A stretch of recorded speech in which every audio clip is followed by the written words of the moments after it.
is absurd. That should not be the conversation, humanitarian aid. The conversation be the liberation and dismantling of the apartheid state, and of course, dismantling the concentration camps so people are free. That should be the only thing we talk about. That should be what we fight for. That should be the demand, because that's the only thing that's going to end it.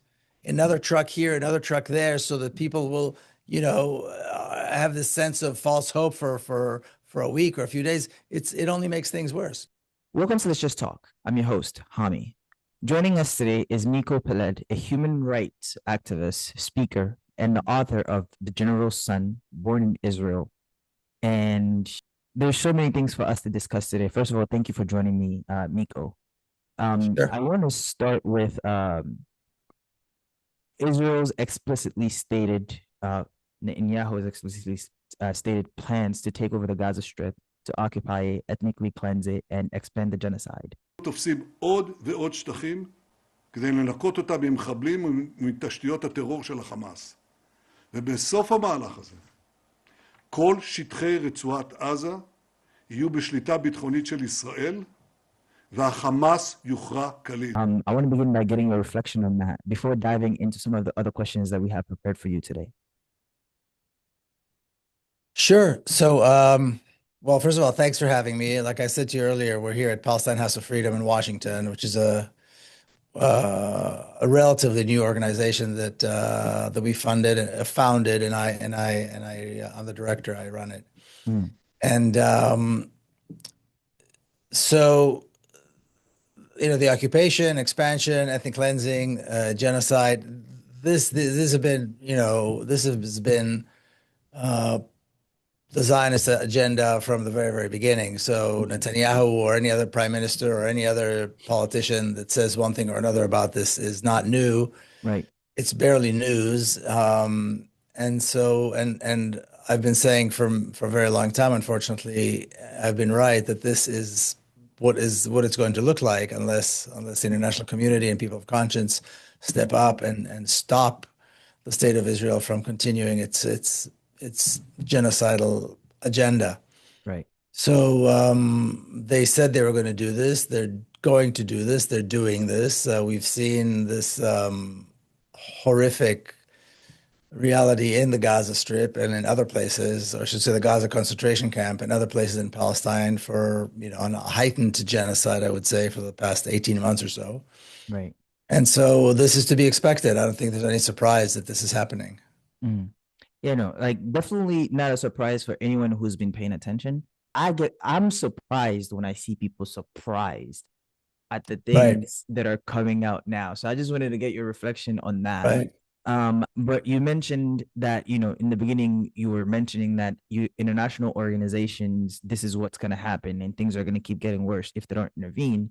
I'd like to get your reflection on the failure of the international community in doing anything about the current genocide. The UN itself just reported that 14,000 babies could die in the coming days if aid is not let into Gaza.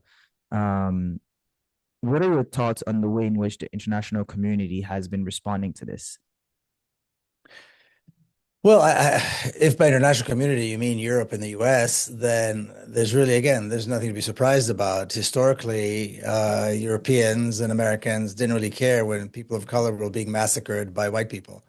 I mean, I hate to make it sound so, simplistic, but I don't think there's any news here. Again, this is something that's been part of the history going back for a very long time, and they never cared, and there's no reason why they should care.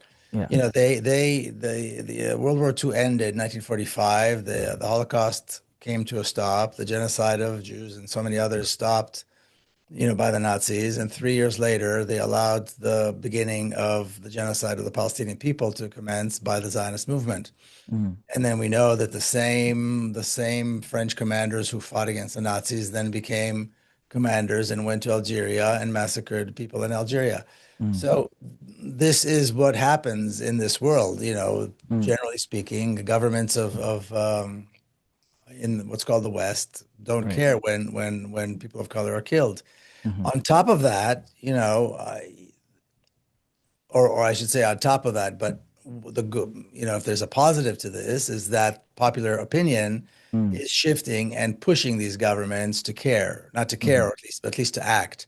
mhm. We've not yet been successful in getting governments to act, as we know. This is still, there's still very broad support by the Yeah. different governments around the world for this, for the Mhm, ongoing genocide of the Palestinian people.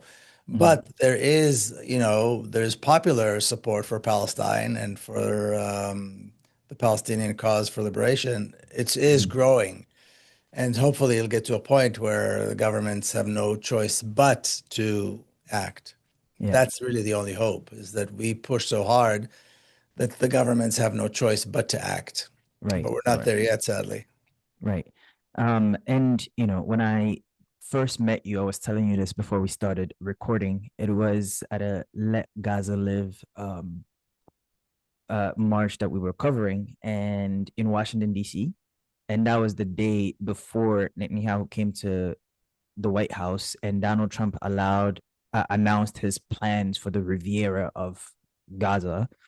Um, Things have gotten progressively worse since then. One interesting thing that happened is someone came up to you and they were like, "Where are you from?" And you said Palestine.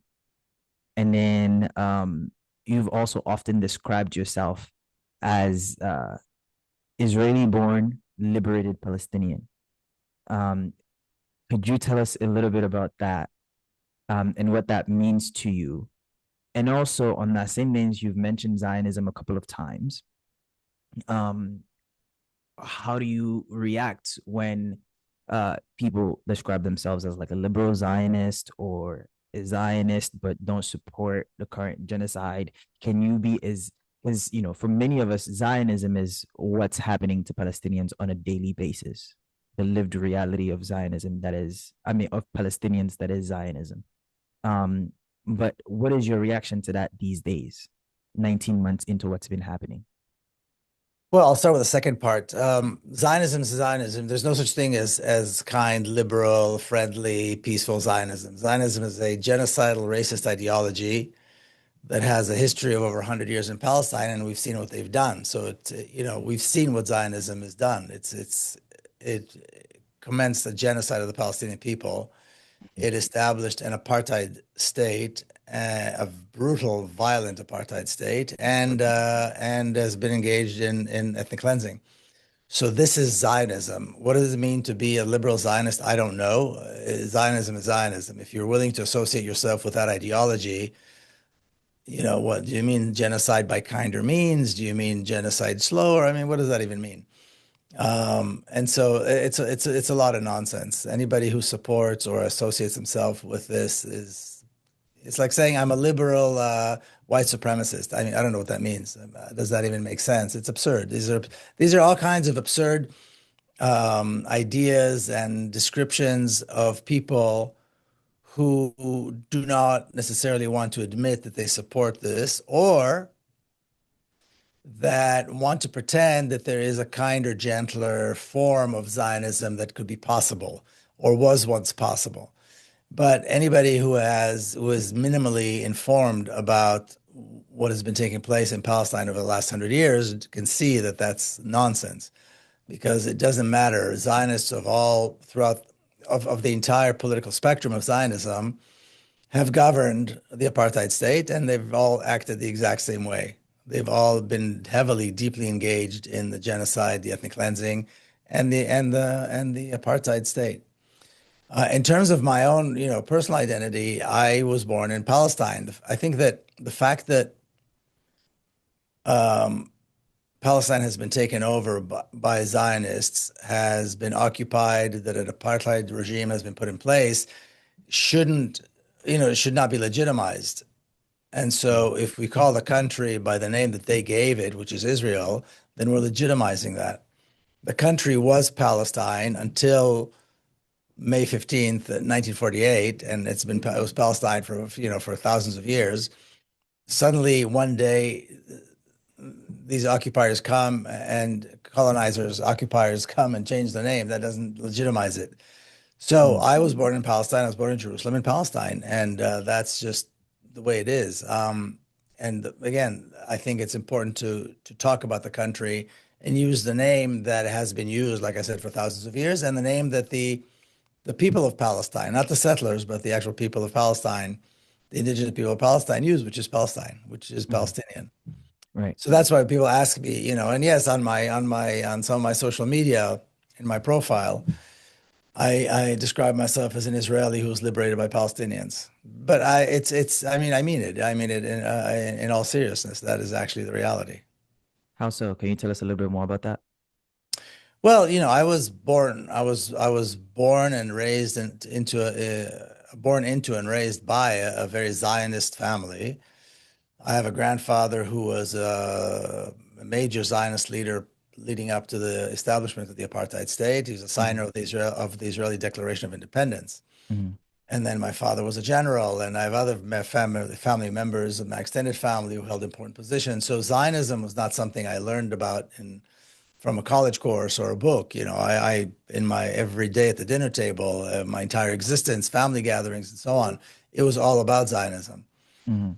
Um, Eventually, I embarked, later, I should say, in my life, I embarked on a journey that I describe in my book, In the General Sun, as a journey of an Israeli in Palestine. And throughout that journey, I realized that I was actually born in Palestine, albeit I was raised in a settler community that is completely segregated from the Palestinians. And my ability to take that journey of an Israeli into Palestine and make these realizations and realize that I was actually born in Palestine and learn about the reality and learn about the history and so forth of Palestine was thanks to the Palestinians that I met. Mhm. And the process of um, that process is a liberating process. In other words, the process I went through from being this very patriotic Zionist to where I am today is liberation. I liberated myself from this very racist ideology, and it was thanks to Palestinians who, number one, allowed me to very, very graciously and very kind of patiently allow me to go through the process because Mhm. it's not easy and it's not fast. It takes time and it's excruciating. But I was liberated thanks to them, and when you go through the process of Mhm. from racism to where I am today to inclusion, I suppose, is it's a liberating process. So Mhm. that's why I say that.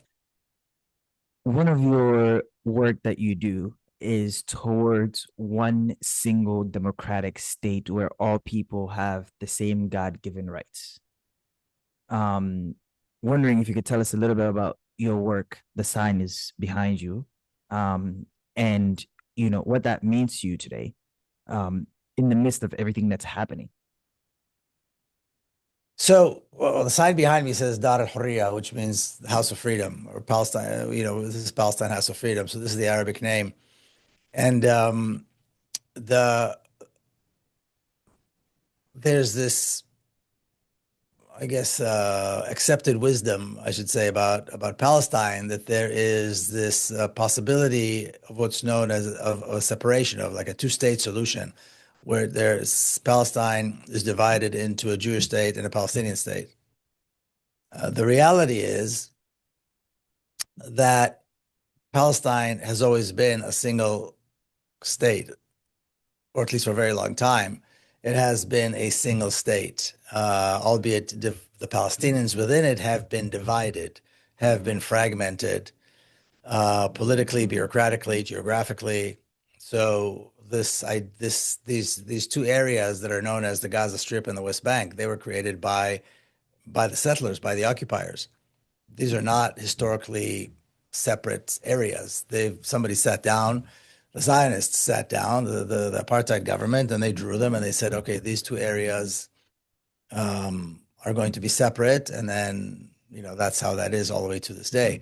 But really, Palestine is an entire country, and since 1967, it's all been governed by the state of Israel. And then the state of Israel made sure that there will never be any Palestinian state, certainly not in those areas. So the reality we are facing is a single state over all of Palestine that's an apartheid state. That's what we have. And the apartheid state created this reality. So the options are not a one state or two state, like some people like to frame it. The options are a one Palestine, which is an apartheid state occupied by the Zionists and run by the apartheid Zionist state, or bringing that apartheid state down and replacing it with a free, democratic Palestine with equal rights. And that's, I believe, the only reasonable solution. It's the only solution that provides a hopeful, optimistic future. It's the only solution that anybody who believes in human rights and democracy and justice, it's the only solution that's possible. So those are the two options, apartheid and racism and violence, or peace and democracy and stability and so forth. So I, for one, obviously, believe in a single democracy with equal right, and a free Palestine with equal rights. Yeah. And then I want to shift gears a little bit, right? Like this has been making headway, but the media and how they've been covering the last 19 months, Western media in particular, and you have people like Piers Morgan, who all of a sudden is getting these accolades for changing his mind about everything that's happening, like over the past 19 months, when he's been the most ardent supporter of the atrocities that have been taking place. What do you make of the way in which the media apparatus, corporate media that is, has chosen to cover what's happening? And how do you react to people who are now, I guess, changing their mind, pulling a 180, coming back around? I guess that's good to some degree, but I just want to get your reaction to that. The difference between the two sides is not a political one. It's not a religious one. It's one of values. So it's funny because in the US, if they talk about other countries that have state-controlled media, but the media here and the state on this issue in particular are lockstep. I mean, they are there's no dissent whatsoever expressed, and that is full support for the genocide of the Palestinian people. Now, I've always said that it's a question of values. Right. If you believe that it's okay to bomb a hospital and hurt a child because maybe there is, I don't know, the devil or somebody is in the basement of the hospital, or God knows whatever the name of the latest devil, they changed the name of the devil. One time it was terrorists, one time it was this, one time now it's whatever. But if you believe it's okay to harm the child or bomb a hospital because whatever that evil entity exists there, then that's one set of values. Right. I do not believe, even if the devil exists there, that it's okay to harm even the hair on the head of a child. Right. Nothing can possibly justify bombing a hospital. Nothing can possibly justify hurting a child. Right. It's values. If somebody believes that it's okay, I don't even know what to say. I mean, I don't know. There's no room here for conversation or argument. Now, why somebody one day would think it's okay and then the next day wake up and say, well, actually, you know what? It's not so much okay. Well, all right. Well, they made the realization. I'm glad. Welcome to to the right side of the issue. Mm-hmm. Yeah, that's all I can say about that. I don't know what could possibly has motivated people to support the genocide over the last 19 months, over the last 80 years, I mean, I don't know. You're not in their heads. Huh? You're not in their heads. Well, I want to talk about the movement, right? Like, it's no surprise you've been seeing the repression that takes place from the university grounds to where am I in New York City in the streets with the NYPD. And so, I want to get your thoughts on what you think the direction the movement should be taking in order to achieve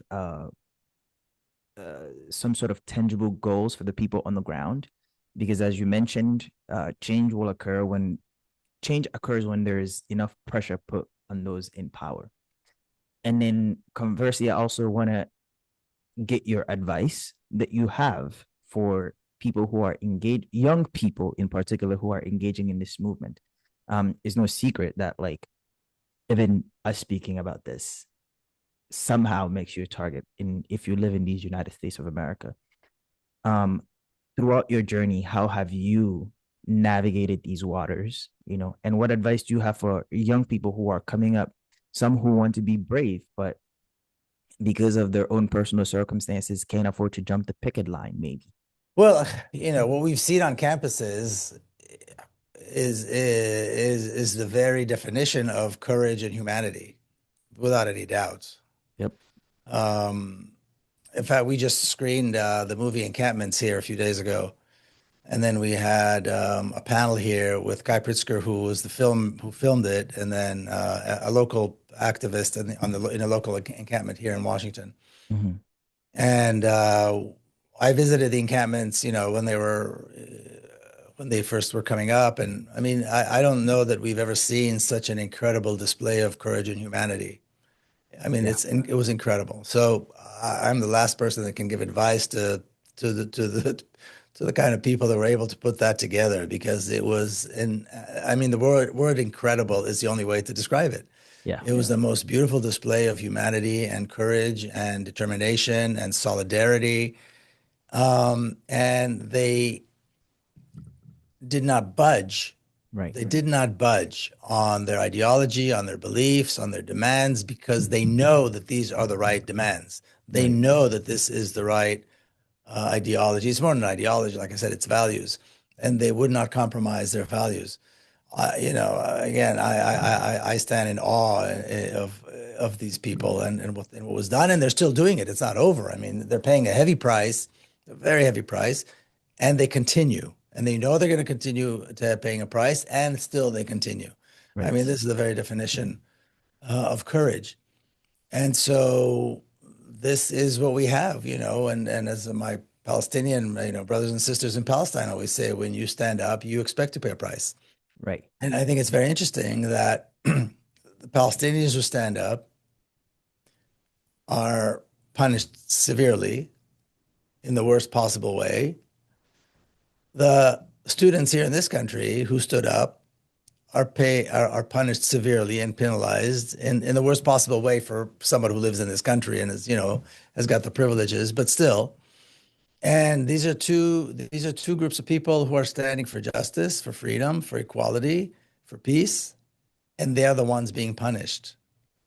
So this is this is the way things are. And again, like you and I just both agreed on, it's going to require a lot more work by a lot more people Mm-hmm.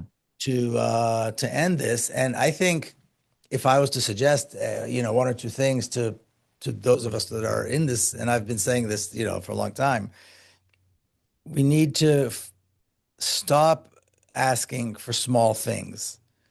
For somehow, when we talk about Palestine, the bar is set so low that people always ask for the bare minimum. And then from time to time, we get it. But then, of course, shortly after that, things become much worse. Like there was a ceasefire for a short period of time. And then, of course, things became so much worse right after that. And we knew it was going to happen because they said they were going to come back and bomb some more. And so, of course, they did. People fight over getting humanitarian aid, 5 trucks or 10 trucks. That is not the problem. Right. During World War II, there were concentration camps, and the concentration camps needed liberation. Yes, they needed food and medicine and water and aid, but aid was not going to do it. They needed to be liberated because the resources are abundant. Abundant resources exist outside of the camps, right? Same thing with Gaza. Gaza is a concentration camp. It's a concentration camp that's been in existence since the 1950s. It needs to be liberated. There are plenty of resources just outside the concentration camp. All they need to do is they need to have the freedom to go and access the resources, the water, the food, the medicine, and so on. So it's not about getting the genocidal regime to allow humanitarian aid to go into a population that they want to kill anyway, And allowing that population to starve or die of dehydration is much cheaper than bombing them. Is absurd. That should not be the conversation, humanitarian aid. The conversation be the liberation and dismantling of the apartheid state, and of course dismantling the concentration camps so people are free. That should be the only thing we talk about. That should be what we fight for. That should be the demand, because that's the only thing that's going to end it. Another truck here, another truck there, so that people will, have this sense of false hope for a week or a few days. It only makes things worse, and it also allows the other side to manipulate, manipulate the people that they're starving. So I think that's really the key thing that needs to happen. I think the demands need to be streamlined, and we need to be focused on liberation, dismantling the apartheid state, allowing for a real free Palestine to emerge, dismantling the concentration camps and the ghettos in which Palestinians exist, allowing the refugees to return. These are the demands, and this is nothing new. In other words, Palestinians going back decades upon decades have been demanding exactly this. It's just that it's been dumbed down by the Zionist noise, and now we just need to bring it back up. Yeah. Miko, thank you so much for joining me on Let's Just Talk. It was a pleasure hearing your insights, and we look forward to doing this again. Absolutely. Thank you. Of course.